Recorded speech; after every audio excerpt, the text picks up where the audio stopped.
everybody, how's it going? So this is a highly improvised, completely unscripted, unedited video. I just wanted to share a little bit about my studio with you and what I've been doing.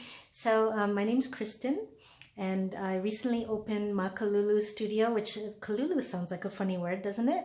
It's actually my favorite word in Chichewa. It means rabbit. And rabbits in many cultures around the world are known to symbolize abundance, prosperity, luck, fertility, and of course, creativity, which is one of the reasons why it became the mascot for my studio. So I'm doing a million things. I'm a mom. I am an educator. I have a new class of Malawian students in the Longway that I'm teaching through United Nations Population Fund. I do design for UN organizations like UNICEF, WHO, WFP, and UNFPA. But somehow on top of all of that, I decided to start painting and drawing again, which is, you know, kind of weird, but also good. I've basically been making computer art for the last 20 years. And somehow along the way, I stopped making art, you know, like actually painting, you know, without a glowing screen, without the use of electricity, and drawing. So I've somehow over the past 6 months or so got back to painting and drawing for real, you know, like a real artist does, where the electricity goes out and you still have something.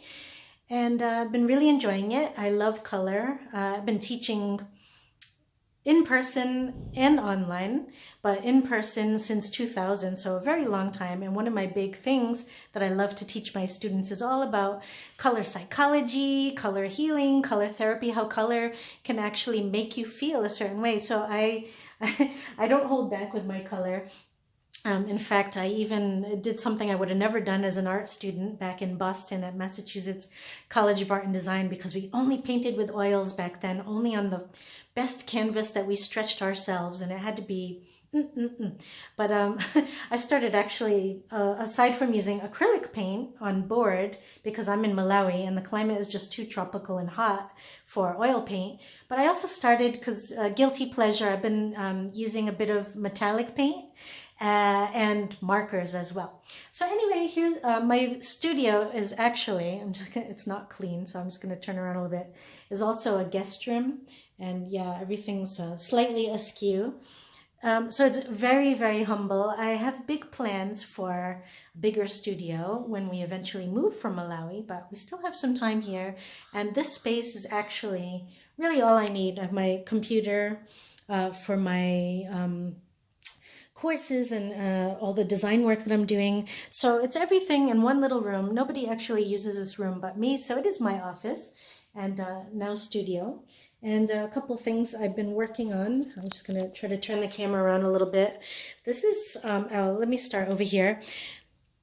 Basically, one of the first paintings I did was a root chakra, homage to the root chakra. So that's the red onion.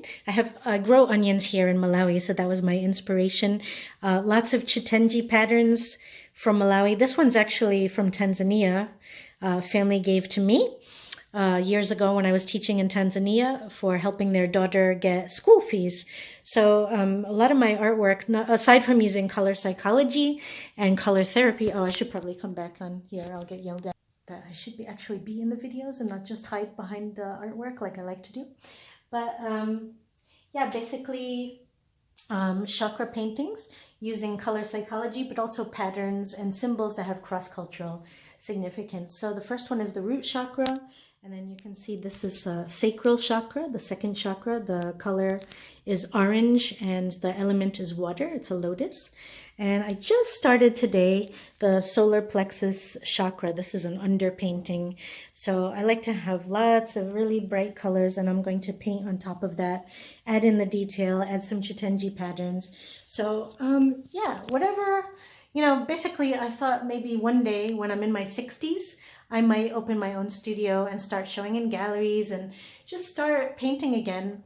But then with COVID and everything else, and the world kind of and things going bad in Myanmar, where we just lived 3 years before here. Yeah, I was thinking, why wait? Why wait another 20 years? Let's just do it now. And I am having a ball. I'm absolutely loving it.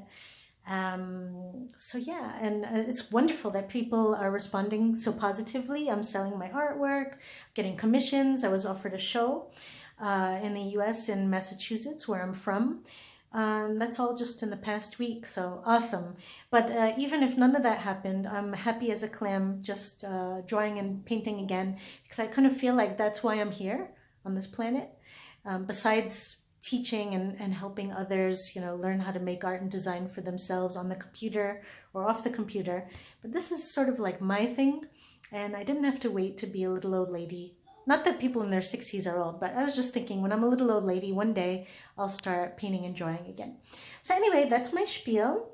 That's what I'm doing. This is what I love. I invite you to come over to Makalulu Studio if you want to see what I'm working on, or follow me on social media, whatever you would like to do.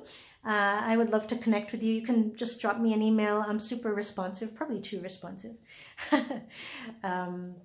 Yeah, I love what I do. I love where I live. I love the people that I'm working with, and I love working by myself with nobody around, and when it's just me in my little improvised studio.